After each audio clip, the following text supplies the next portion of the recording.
Hello दोस्तों, आज की क्लास में हम लोग यूपी डीएलएड प्रथम सेमेस्टर के हिंदी विषय के वर्ष 2023, 2022, 2019, 2018, 2017 और 2016 के सभी लघुत्तरीय प्रश्नों को एक ही वीडियो में पढ़ेंगे। सबसे पहले हम लोग 2023 के क्वेश्चन पेपर को पढ़ेंगे, फिर 2022, 2019, उसके बाद 2016 तक ऐसे ही पढ़ते चले जाएंगे। यानी उल्टा पढ़ेंगे, पहले 23, फिर 22, फिर 16 तक जाएंगे। तो पहला लघुत्तरीय प्रश्न है 2023 का, अयोगवाद से आप क्या समझते हैं, उदाहरण सहित समझाइए। उत्तर, हिंदी वर्णमाला के ऐसे वर्ण जो स्वर और व्यंजन दोनों के गुण रखते हैं अयोगवाह कहलाते हैं। अर्थात ऐसे वर्ण जो न तो स्वर होते हैं और ना ही व्यंजन, इन्हें स्वर और व्यंजन दोनों के रूप में व्यक्त किया जाता है, अयोगवाह कहलाते हैं। जैसे कि हिंदी वर्णमाला में इनकी संख्या 2 होती है, अनुस्वार और विसर्ग। अनुस्वार जो ऊपर बिंदी लगता है उसको कहते हैं, और विसर्ग जो लास्ट में 2 बिंदी लगता है, जैसे अतः में त के बाद लगता है 2 बिंदी, उसको विसर्ग कहते हैं। अगला प्रश्न है प्रश्न संख्या दूसरा, पेस्टोलॉजी की रचनात्मक विधि को समझाइए। उत्तर, पेस्टोलॉजी की रचनात्मक विधि, पहला है, इस विधि में लकड़ी व प्लास्टिक आदि से बने वर्गों के टुकड़ों को संकलित किया जाता है। ये टुकड़े रेखा, वृत्त, अर्धवृत्त आदि होते हैं। दूसरा है, इस विधि में छात्र पहले वर्ण को देखता है, तत्पश्चात टुकड़ों को खोजता है और उन्हें जोड़कर वैसा ही वर्ण बनाने का प्रयास करता है। इस प्रकार धीरे धीरे सभी वर्णों को बनाना सिखाया जाता है। तीसरा है, इस विधि द्वारा सरल वर्णों को पहले तथा कठिन वर्णों को बाद में बनाना सिखाते हैं। अगला प्रश्न है प्रश्न संख्या तीसरा, सिरोरेखा किसे कहते हैं, उदाहरण से समझाइए। सिरोरेखा जो ऊपर कुछ भी लिखा रहता है ना, ऊपर जो टोपी पहनाते हैं ऐसे, उसी को सिरा रेखा कहते हैं। इसके बारे में पढ़ते हैं। उत्तर है, देवनागरी लिपि में शब्दों के ऊपर खींची जाने वाली रेखा सिरोरेखा कहलाती है। हिंदी भाषा में लिखा हुआ लेख सिरोरेखा के बिना अशुद्ध माना जाता है। उदाहरण, सिरोरेखा ने नागरी की वैज्ञानिकता और कलापूर्णता दोनों को बढ़ाया है। देखिए एग्जाम्पल में आप कुछ भी लिख सकते हैं, क्योंकि कोई भी जो हिंदी में कुछ भी लिखा जाता है ना, उसके ऊपर ये सिरोरेखा लगाया जाता है। जैसे नागरी में ऊपर ऐसे खींचा गया है ना, तो ये यही सिरोरेखा है। तो कुछ भी आप लिख के दिखा सकते हैं, वो एग्जाम्पल हो जाएगा उसका। अगला प्रश्न है प्रश्न संख्या 4, वर्णों का क्रमशः उच्चारण स्थान लिखिए। उत्तर, मुख के जिस भाग से वर्णों का उच्चारण किया जाता है वह भाग उस वर्ण का उच्चारण स्थान कहलाता है। मूल रूप से वर्णों के उच्चारण स्थान निम्न हैं। पहला है कंठ। कंठ से क, ख, ग, घ, अंग, अ, आ, ह वर्ण बोले जाते हैं। यानी कंठ जो होता है उच्चारण स्थान क वर्ग का और अ, आ, ह का होता है। और जो तालु जो उच्चारण स्थान होता है च वर्ण और ई, स और य, इतने बोले जाते हैं तालु से। च, छ, ज, झ, इया और ई, स। मूर्धा से ट वर्ग, ट, ठ, ड, ढ, ड़ और री और स। और इसी में मूर्धा के कैटेगरी में ही सब कैटेगरी आ जाएगा कंठ तालव्य। मूर्धा में ही कंठ तालव्य ए हो जाएंगे और कंठ ओष्ठ से ओ हो जाएंगे। अगर जो ए या ओ में से कोई देता है ऑप्शंस में, बहुविकल्पी प्रश्न में, और ये कंठ तालव्य और कंठ ओष्ठ न देके वहाँ पे मूर्धा ऑप्शन में है, तो आप मूर्धा टिक करेंगे, क्योंकि ये मूर्धा का ही पार्ट है, कंठ तालव्य और कंठोष्ठ। कई जगह ये दोनों नहीं देता है तो मूर्धा ही टिक करना होता है। और जो उसके डिटेल में जाके कंठ तालव्य और कंठ ओष्ठ देगा, ए के लिए कंठ तालव्य और ओ के लिए कंठ ओष्ठ, तब इसको क्लिक करेंगे, इस पर टिक करेंगे। और ये नहीं देगा तब मूर्धा पे करेंगे। आगे दिया हुआ है चौथा है जो उच्चारण स्थान दंत है। दंत से बोले जाते हैं त वर्ग और स, र, ल, यानी त, थ, द, ध, न और स, र, ल। ओष्ठ से प, फ, ब, भ, म और उ। नासिक के व्यंजन होते हैं। प्रत्येक वर्ग का जो क वर्ग, च वर्ग, ट वर्ग, त वर्ग, प वर्ग जो होता है, प्रत्येक वर्ग का जो अंतिम वर्ण होता है पांचवा, अंग, इया और ड़, न, म, ये सब नासिक व्यंजन कहलाते हैं। इनका जो उच्चारण स्थान होता है हल्का सा नाक से बोला जाता है। जैसे अंग, इया, ड़, न, म, देखिए नाक से आवाज़ निकल रहा है ना, तो ये नासिक व्यंजन हो जाएंगे। और सातवां है दंतोष्ठ। दांत और ओष्ठ से सम्मिलित रूप से व बोला जाता है, व, तो इसका उच्चारण स्थान हो जाएगा दंतोष्ठ। अगला प्रश्न है प्रश्न संख्या 5, लिखित अभिव्यक्ति का महत्व बताइए। तो लिखित अभिव्यक्ति का महत्व निम्न है। यानी जो भी हम लिखते हैं, लिख के अपनी अभिव्यक्ति को जाहिर करते हैं, तो उसी को लिखित अभिव्यक्ति कहते हैं। उसका महत्व बताना है। तो पहला महत्व हो जाएगा, लिखित अभिव्यक्ति एक उच्च संज्ञानात्मक व एक कार्यकारी प्रक्रिया है। इससे विचारों को बनाए रखने की क्षमता, मानसिक लचीलापन और स्वयं को नियंत्रित करने की क्षमता विकसित होती है। दूसरा, इससे एकाग्रता का विकास, तर्क एवं चिंतन, भाषा शैली का विकास आदि कौशल विकसित होते हैं। तीसरा है, बालकों को शुद्ध वर्तनी, वाक्य रचना के नियम, विराम चिन्हों के प्रयोग और साहित्य की विभिन्न विधाओं का ज्ञान होता है। चौथा है, बालकों को लिपि। बालकों की लिपि शब्द, सूक्ति, लोकोक्ति और मुहावरों का ज्ञान होता है। यहाँ पे की नहीं रहेगा, को ही रहेगा। बालकों को लिपि, शब्द, सूक्ति, लोकोक्ति और मुहावरों का ज्ञान होता है लिखित अभिव्यक्ति के द्वारा। छठवां प्रश्न है, वर्णों को लिखते समय क्या सावधानियां रखनी चाहिए? उत्तर, शिक्षार्थियों को लिखते समय निम्न सावधानियां रखनी चाहिए। पहला है, वर्णों का सही बनावट, जो बनावट है सही हो, सीधा हो। दूसरा है, शब्दों और वर्णों के बीच पर्याप्त और एक समान दूरी हो। और तीसरा है, सभी वर्णों का झुकाव एक समान होना चाहिए आदि। और चौथा है, सभी वर्ण सीधे लिखे गए हों। अगला प्रश्न है प्रश्न के 7, वाचन किसे कहते हैं, उनके प्रकार लिखिए। उत्तर, किसी भाषा में लिखी हुई सामग्री को पढ़ना और समझना ही वाचन कहलाता है। जैसे पैम्पलेट, समाचार पत्र तथा पुस्तकों का वाचन करना। वाचन दो प्रकार के होते हैं। पहला है सस्वर वाचन, स्वर सहित पढ़ते हुए अर्थ ग्रहण करने को सस्वर वाचन कहा जाता है। यह वाचन की प्रारंभिक अवस्था होती है। वर्णमाला के लिपिबद्ध वर्णों की पहचान सस्वर वाचन के द्वारा ही कराई जाती है। यानी सस्वर वाचन होता है बोल कर पढ़ना, और दूसरा है मौन वाचन, शब्दों के उच्चारण के बिना वाचन करना मौन वाचन कहलाता है। यानी बोल कर नहीं, मन में ही पढ़ने को मौन वाचन कहते हैं। इसके बाद हम लोग 2022 के क्वेश्चन पेपर को पढ़ेंगे। 2022 का पहला लघु उत्तरीय प्रश्न है, शिरोरेखा किसे कहते हैं, उदाहरण देते हुए समझाइए। ये प्रश्न रिपीट हुआ है, अभी हम लोगों ने पढ़ा है 2023 में ही। जो ऊपर लाइन खींची जाती है ना शब्द के ऊपर, उसी को शिरोरेखा कहते हैं। तो देख लेते हैं इसको जल्दी से एक बार। देवनागरी लिपि में वर्णों के ऊपर लगाई जाने वाली रेखा शिरोरेखा कहलाती है। देवनागरी लिपि के वर्णों पर शिरोरेखा लगाना अनिवार्य माना जाता है, अतः प्रत्येक शब्द पर शिरोरेखा अवश्य हो। शिरोरेखा बिल्कुल सीधी होनी चाहिए। उदाहरण, शिरोरेखा ने नागरी की वैज्ञानिकता और कलापूर्णता दोनों को बढ़ाया है। कोई जरूरी नहीं है इतना लंबा, इतना टेढ़ा आप एग्जाम्पल लिखें, कुछ भी लिख देंगे उसमें सब में शिरोरेखा का प्रयोग होता है, तो वो सही होगा।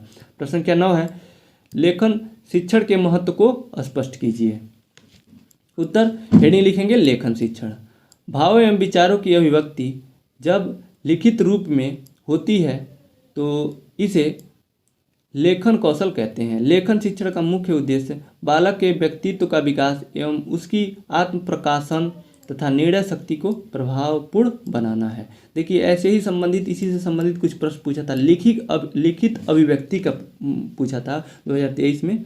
प्रश्न की लिखित अभिव्यक्ति का महत्व बताइए। यहाँ पे लेखन शिक्षण के महत्व को पूछा है, उसी से संबंधित है, लिखने से ही। इसको भी लिख कर ही शिक्षण कार्य किया जाता है, उसमें लिख करके अपनी अभिव्यक्ति को जाहिर किया जाता है। तो थोड़ा सा डिफरेंस है इन दोनों में। प्रश्न क्या 10 है, श्रुतलेख का क्या महत्व है बताइए। श्रुतलेख का अर्थ एवं महत्व बताइए। उत्तर, श्रुतलेख का अर्थ सुने हुए को लिखना या सुनकर लिखना। श्रुतलेख में अध्यापक बोलता है और छात्र सुनकर बोले हुए वाक्य या वाक्यांश को लिखता है। श्रुतलेख में सुंदर लिखावट का तो महत्व होता ही है, किंतु इसके साथ ही भाषा की शुद्धता का भी महत्व होता है।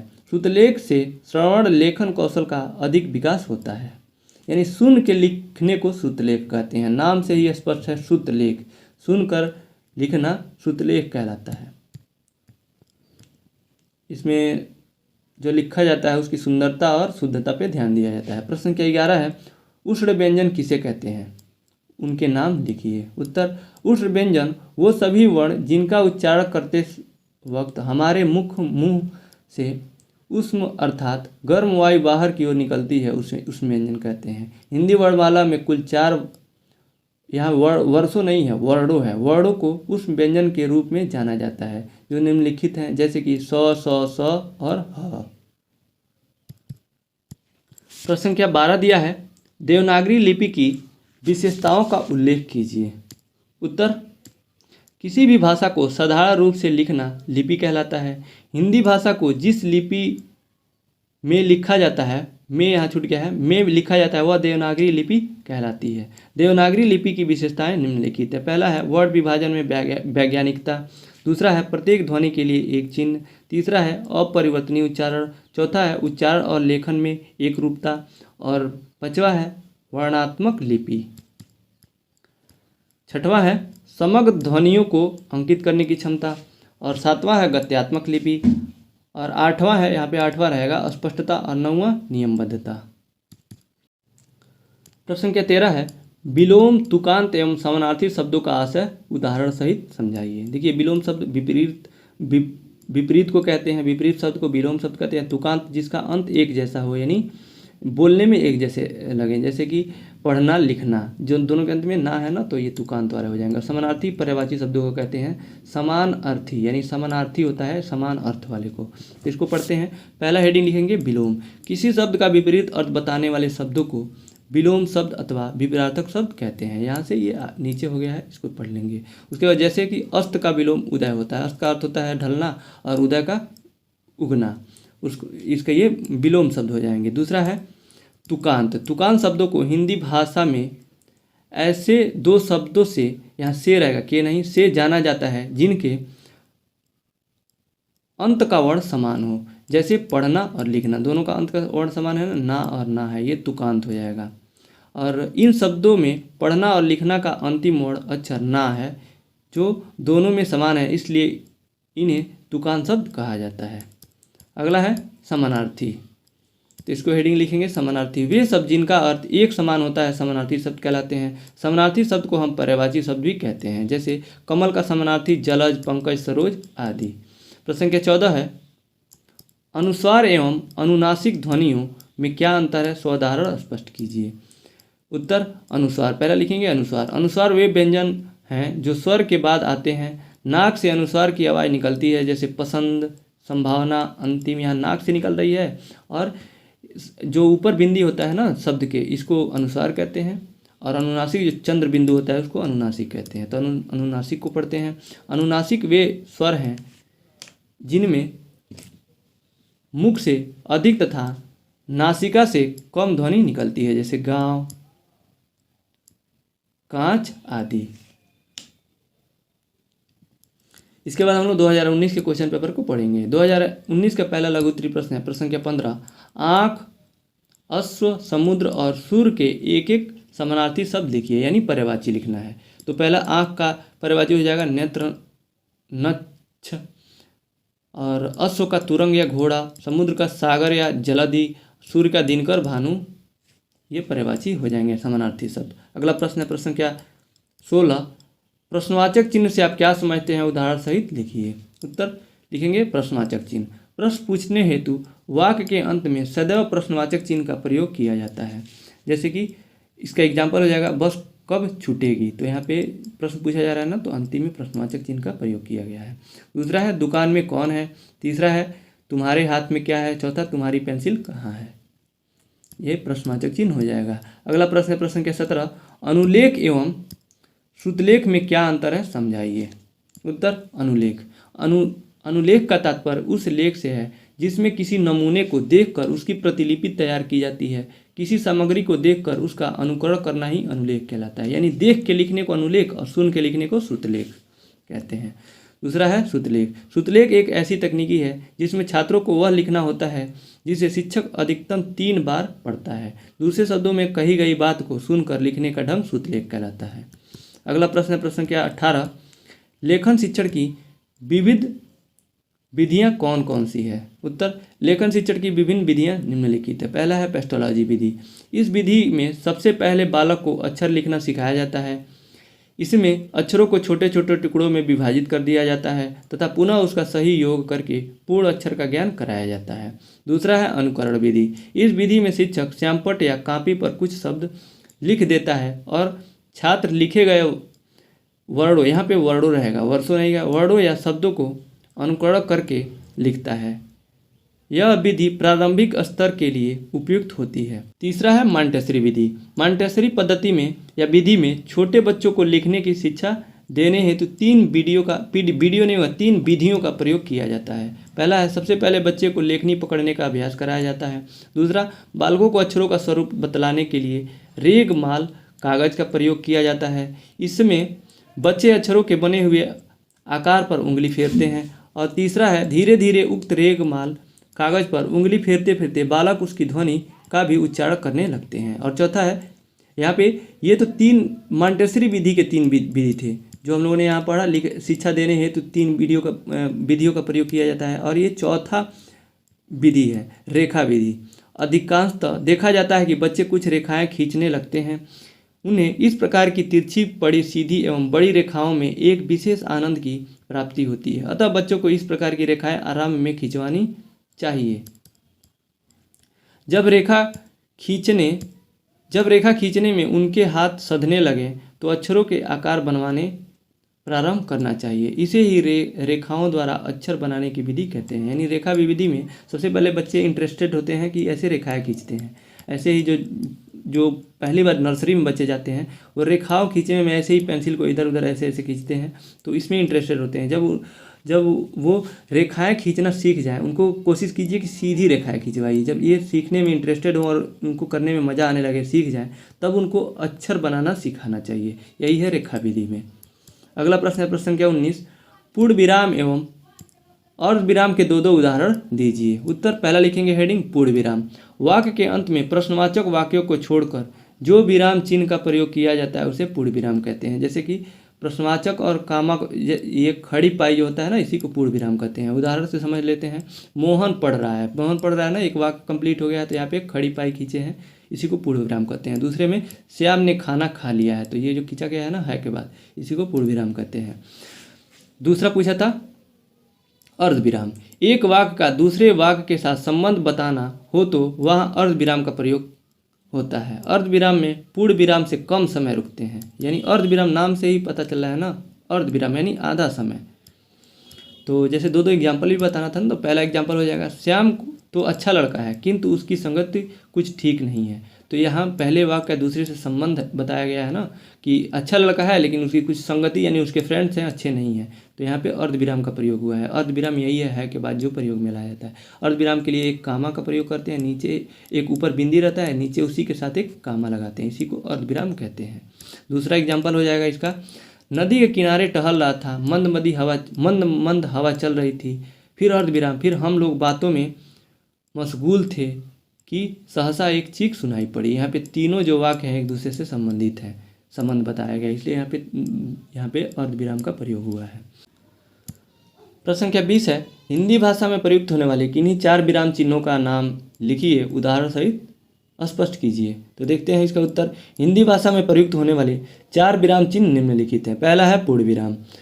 हम बोलते समय वाक्य खत्म होने के बाद विराम देते हैं। इसका अर्थ है कि पूरी तरह रुकना।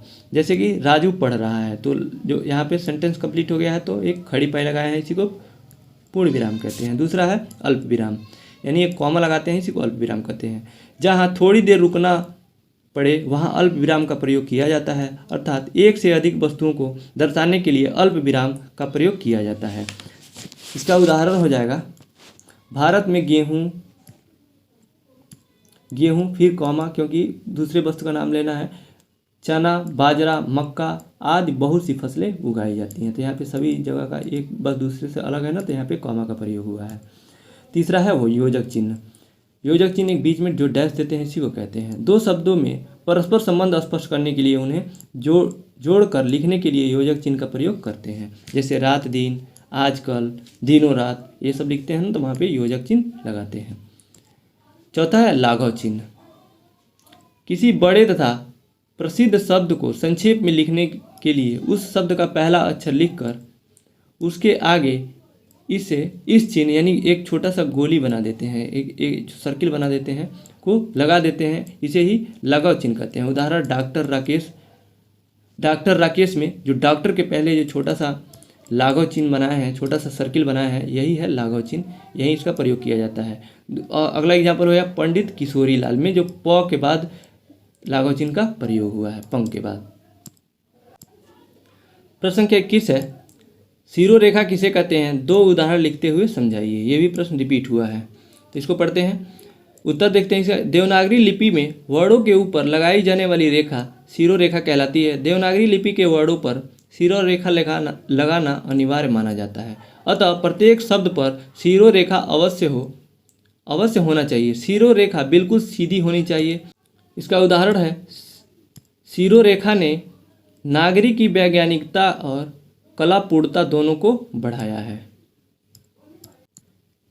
इसके बाद हम लोग 2018 के क्वेश्चन पेपर को पढ़ेंगे। 2018 का पहला लघु त्रिप्रश्न है, प्रश्न संख्या 22, स्पर्श व्यंजन किसे कहते हैं? स्पर्श व्यंजन का उल्लेख कीजिए। उत्तर, ऐसे वर्ण जिनका उच्चारण करते समय अर्थात बोलते समय मुंह के किसी न किसी अंग का स्पर्श होता है उसे स्पर्श व्यंजन कहते हैं। स्पर्श व्यंजन को 5 वर्गों क वर्ग, च वर्ग, ट वर्ग, त वर्ग और प वर्ग में विभाजित किया जाता है।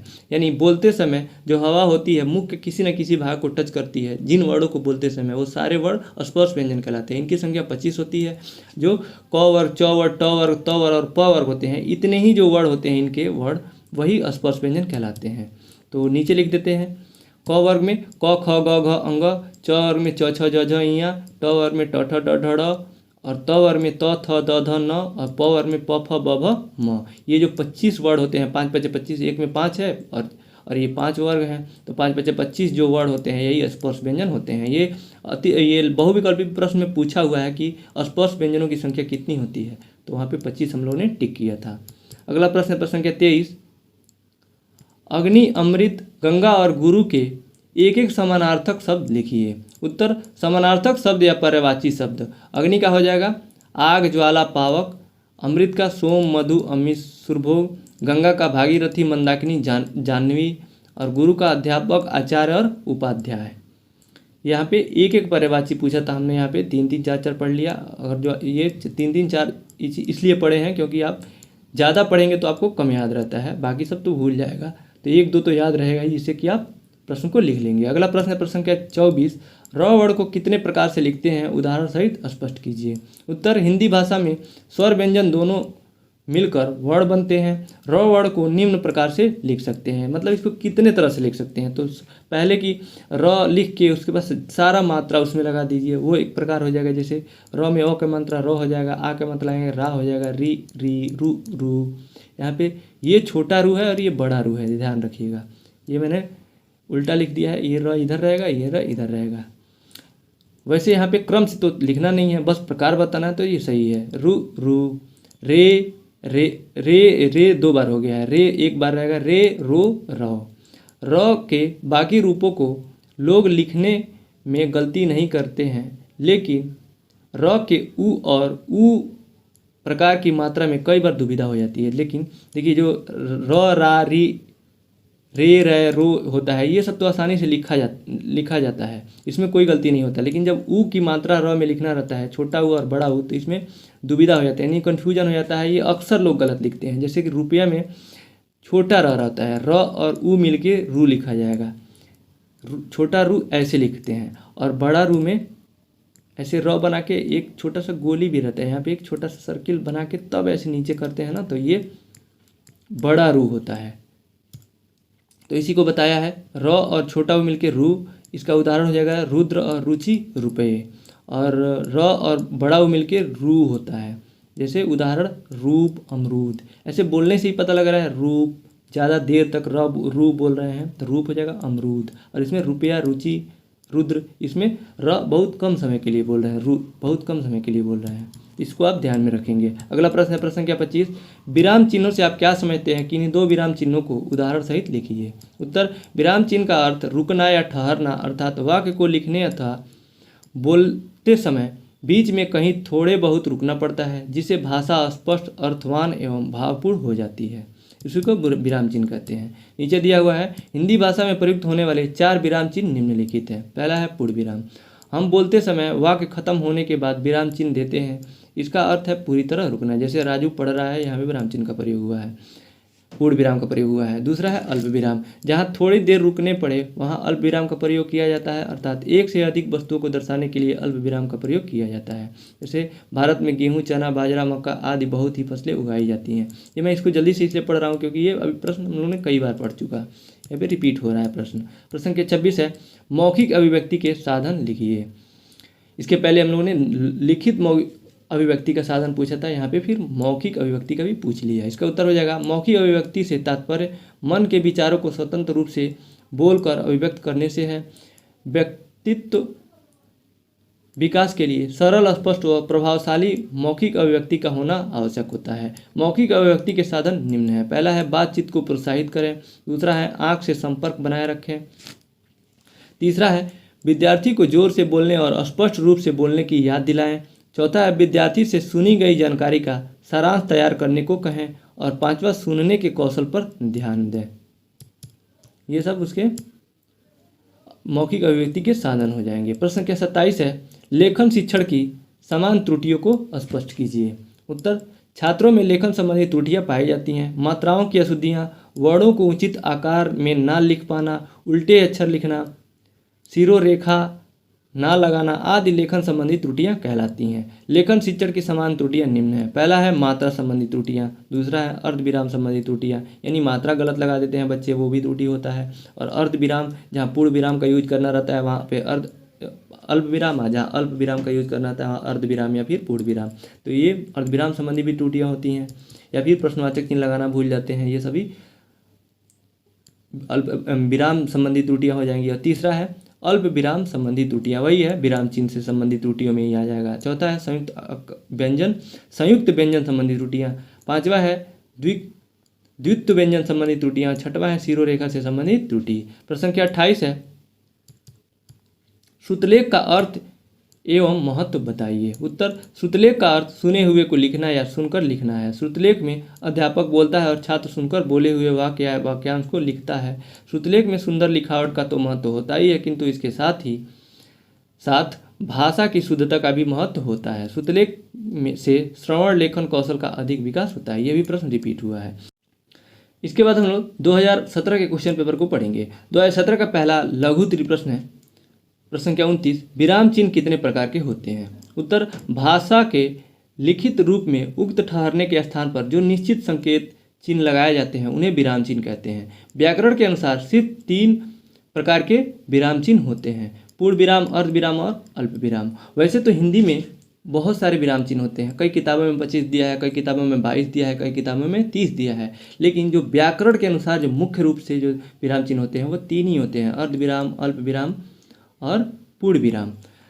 तो आप इन तीनों के बारे में भी लिखेंगे, क्योंकि ये लघु त्रिप्रश्न है, आपको 50 शब्दों में लिखना है, कम से कम 50 शब्द में लिखना है। तो मैं इसका पूर्ण विराम और अर्ध विराम और अल्प विराम के बारे में इसलिए मैं यहाँ पे नहीं ऐड किया हूँ, क्योंकि ये कई बार ऊपर हम लोग पढ़ चुके। पूर्ण विराम, अर्ध विराम और अल्प विराम कई बार पढ़ चुके, वहाँ से आप इसको लिख लीजिएगा। अगला प्रश्न है प्रश्न संख्या 30 अशुद्ध उच्चारण के किन्हीं 4 कारकों का उल्लेख कीजिए। उत्तर, अशुद्ध उच्चारण के निम्नलिखित 4 कारक हैं।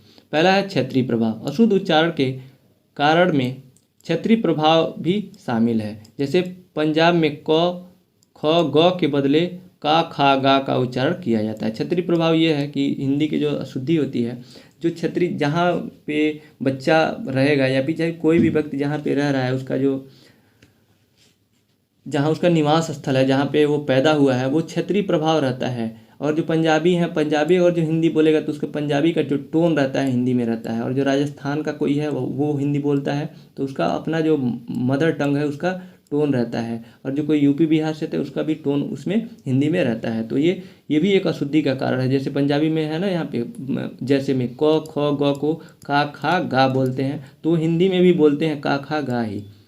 जो मैक्सिमम लोग होते हैं का, खा, गा ही बोलते हैं, लेकिन उसमें से कुछ लोग जो हैं जो ठीक से पढ़े लिखे हैं वो सही से हिंदी बोलते हैं। तो ये अशुद्धि का, शुद्ध उच्चारण का एक कारक हो जाएगा क्षेत्रीय प्रभाव। और दूसरा है अशुद्ध उच्चारण वाले व्यक्तियों के साथ संपर्क। अशुद्ध उच्चारण वाले व्यक्ति के संपर्क में आकर शुद्ध उच्चारण करने वाले व्यक्ति भी अनुकरण द्वारा अशुद्ध उच्चारण सीख लेते हैं, यानी संगति का असर है यहाँ पे।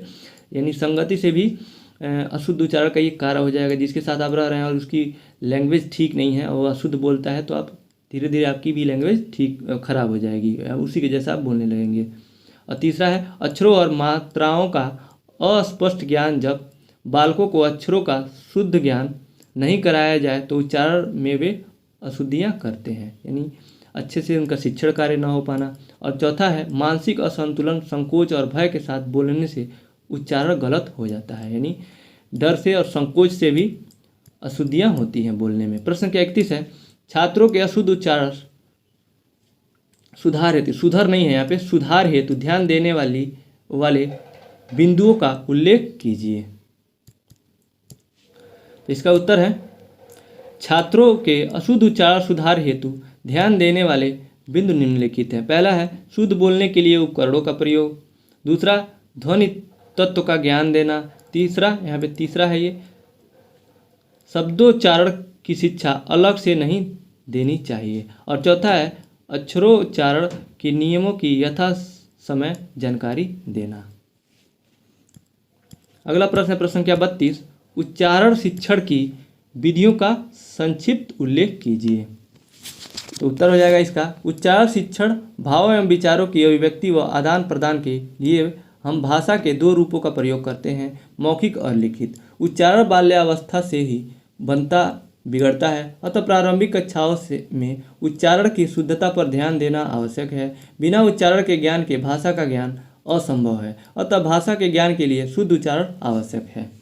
अगला प्रश्न है प्रश्न संख्या 33, छात्रों में अपेक्षित लेखन कौशल का विकास किस प्रकार किया जा सकता है, लिखिए। उत्तर छात्रों में अपेक्षित लेखन कौशलों का विकास निम्न प्रकार से किया जा सकता है। लेखन कौशल के विकास का प्राथमिक चरण मूलतः दो अवस्थाओं से गुजरता है। पहला है लेखन में यांत्रिक पक्ष में योग्यता एवं कौशल का विकास, यथा आकार, बनावट और रूप, हस्तलेख, लिखावट, वर्तनी, विराम चिन्ह, विधान।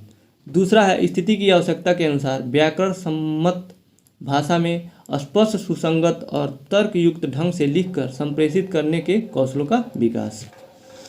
अगला प्रश्न है प्रश्न संख्या 34,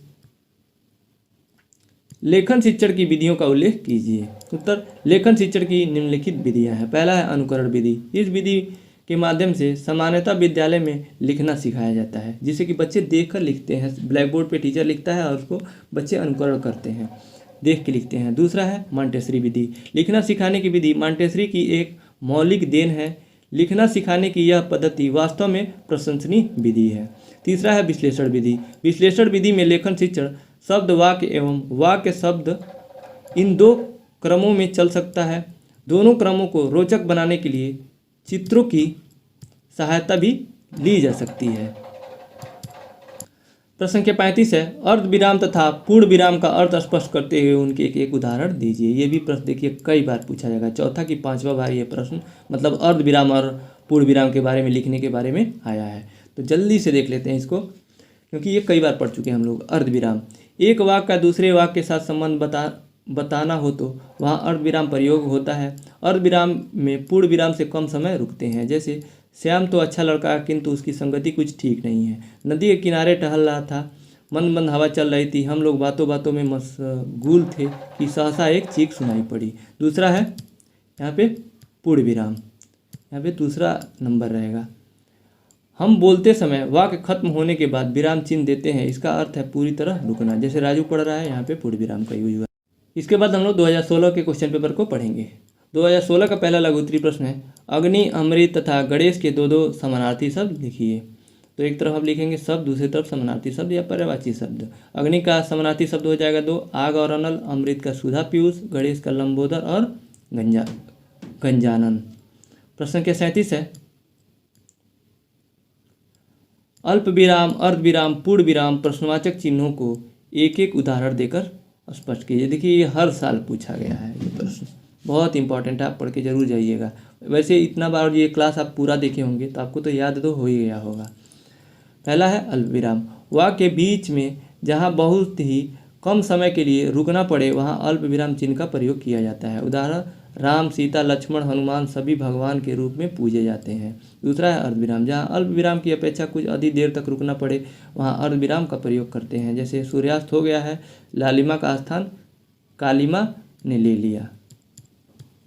तीसरा है पूर्ण विराम, जब वाक्य खत्म हो जाता है तब वाक्य के अंत में पूर्ण विराम लगाया जाता है। यहाँ पे वन नहीं है, ये पूर्ण विराम होगा, लगाया जाता है। उदाहरण मैंने अपना काम पूरा कर लिया, यहाँ पे वाक्य पूरा हो गया ना तो पूर्ण विराम लगा है। चौथा है प्रश्नवाचक चिन्ह। प्रश्न चिन्ह यानी जो ऐसे चिन्ह बनाया है ना, इसी को प्रश्न चिन्ह कहते हैं। प्रश्न चिन्ह का प्रयोग प्रश्नवाचक वाक्यों के अंत में किया जाता है। उदाहरण आपकी घड़ी में कितने बजे हैं, तुम क्या खा रहे हो। प्रश्न संख्या 38 है पठन का क्या अर्थ है। आरंभिक स्तर पर पठन शिक्षण की दो विशेषताएं लिखिए। उत्तर किसी पाठ को या पुस्तक के किसी भाग को सस्वर अथवा मौन रूप से पढ़ना पठन कहलाता है। पठन के समय के शब्दों को देखते हैं जिससे उनका अक्षर विन्यास शुद्ध होता है और शब्द भंडार में वृद्धि होती है।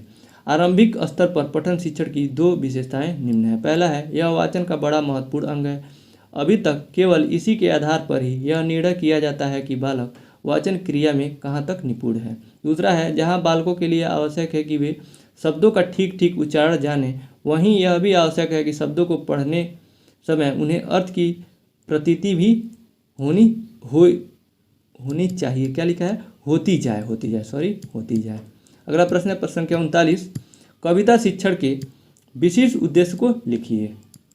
उत्तर, कविता शिक्षण के विशिष्ट उद्देश्य निम्न है। पहला है, कविता के द्वारा आनंद का वातावरण पैदा करना, यानी जो कविता पढ़ते हैं उसका उद्देश्य क्या होता है, बच्चों में उसका किसका विकास किया जाता है, उससे क्या फ़ायदा होता है बच्चों का। तो कविता के द्वारा आनंद का वातावरण पैदा हो जाता है क्योंकि उसको संगीतमय तरीके से पढ़ा जाता है। दूसरा है, कविता गाकर अभिनय द्वारा पेश करना, इसको गाकर अभिनय द्वारा पेश भी किया जा सकता है। तीसरा है, कविता के प्रति रुचि पैदा करना, बच्चों को कविता के प्रति रुचि पैदा करना, ये भी एक विशिष्ट उद्देश्य होता है। चौथा है, कविता का कंठस्थीकरण करना। पांचवा, कविता को रंगमंच के माध्यम से पेश करना। छठवां है, विद्यार्थियों की कल्पना शक्ति को विकसित करना, सोचने की क्षमता भी विकसित होती है बच्चों को कविता से। और सातवां है, कवि की अनुभूति का ज्ञान कराना, यानी जो कवि कहना चाह रहा है कविता के माध्यम से वो भी बच्चों को ज्ञान कराना कि कवि क्या कहना चाह रहा है। क्योंकि कविता छोटा होता है लेकिन वो बहुत ज़्यादा अपने भावों को अपने व्यक्त कर देता है कवि कविता के माध्यम से। प्रश्न के साथ इसमें सातवां पॉइंट है, काव्य की विभिन्न विधाओं का ज्ञान प्रदान करना। और नौवां है, भाव, गति, यति, लय, आरोह अवरोह एवं क्रमानुसार कविता वाचन की क्षमता प्रदान करना, यानी उसको पढ़ने का तरीका बच्चों को उससे पता चलता है कि कहाँ उतराव चढ़ाव होता है कविता को पढ़ने में, इन सब का भी बच्चों को ज्ञान होता है। और 10वां है, विद्यार्थियों को कविता लिखने की प्रेरणा देना, यानी कविता लिख भी सकते हैं बच्चे, ये भी उनको प्रेरित किया जाता है कि आप भी कविता लिख सकते हो। तो ये सब विशिष्ट उद्देश्य हो जाएंगे कविता पठन के। प्रश्न के 40 है, संयुक्त स्वर किसे कहते हैं, सोदाहरण स्पष्ट कीजिए। उत्तर, संयुक्त स्वर वे स्वर हैं जो दो या दो से अधिक स्वरों से मिलकर बनते हैं, संयुक्त स्वर कहलाते हैं। संयुक्त स्वर की संख्या 5 होती है जो इस प्रकार है, ए, ऐ, ओ, अ और री। ये संयुक्त स्वरों की संख्या 5 होती है। ये बहुविकल्पी प्रश्न में पूछा जा चुका है। ये पूछा हुआ प्रश्न है कि संयुक्त स्वरों की संख्या कितनी होती है, तो हम लोगों ने वहाँ पे टिक किया था 5। उदाहरण है, अ और ई मिलकर ए बनता है, अ और ए मिलकर ए होता है, अ उ से ओ बनता है, अ और ओ से औ बनता है, अ और र और ई से कैपिटल ई से री बनता है। ये 5 जो है ये संयुक्त स्वर हैं। संयुक्त स्वर का मतलब दो स्वरों के मेल से बनने वाले स्वर को संयुक्त स्वर कहते हैं। इनकी संख्या 5 होती है। प्रश्न के 41 है, मिश्रित वाक्य का क्या अभिप्राय है, एक उदाहरण द्वारा स्पष्ट कीजिए। उत्तर, जिस वाक्य में एक से अधिक वाक्य मिले हों किंतु एक प्रधान उपवाक्य तथा शेष आश्रित उपवाक्य हों, मिश्रित वाक्य कहलाता है।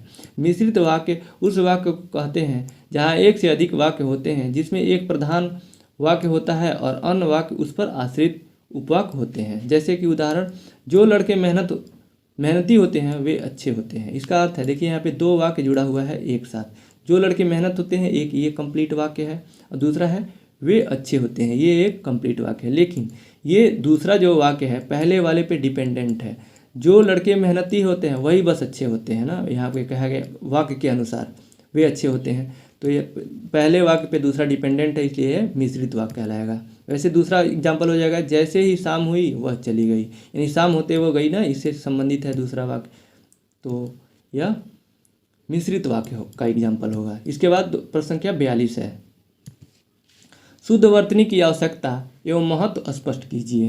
तो इसका उत्तर हो जाएगा, भाषा सीखने तथा सिखाने में उच्चारण की अशुद्धियाँ बहुत बाधक होती हैं। शुद्ध उच्चारण ही भाषा विशेष के ज्ञान का प्रथम चरण होता है। हिंदी भाषा उन्नति के पथ पर अग्रसर हो रही है तथा इसके राष्ट्रभाषा के पद पर आसीन होने के बाद इसका महत्व भी बढ़ गया है। अतएव इसे शुद्ध, समृद्ध, सर्वप्रिय एवं सर्वसमृद्ध बनाने हेतु उच्चारण की शुद्धता की तरफ ध्यान देना परम आवश्यक है। शुद्ध वर्तनी का महत्व निम्न है। शुद्ध वर्तनी का महत्व नीचे है किसी भाषा की एक रूपता बनाए रखने, जनता के भाषा प्रयोग में आने वाली विकृति से बचने के लिए वर्तनी का प्रयोग अत्यंत महत्वपूर्ण है। इसका प्रयोग सभी के लिए अनिवार्य है। सभी वर्तनी का अर्थ है शब्दों के सही शब्द लिखना। तो इसी के साथ आज का क्लास यहीं समाप्त होता है। आज हम लोगों ने 6 साल के लघु उत्तरीय प्रश्नों को पढ़ा है। डिस्क्रिप्शन बॉक्स में प्रथम सेमेस्टर के सभी विषय के प्रीवियस ईयर 2023 से 2016 तक के प्लेलिस्ट का लिंक दिया हुआ है, उस पर क्लिक करके आप प्रीवियस ईयर देख सकते हैं। और राजन सीरीज के भी सभी सब्जेक्ट के प्लेलिस्ट का लिंक अलग अलग दिया हुआ है, उस पर क्लिक करके आप राजन सीरीज भी देख सकते हैं। इस वीडियो को देखने के लिए आपका बहुत बहुत धन्यवाद दोस्तों।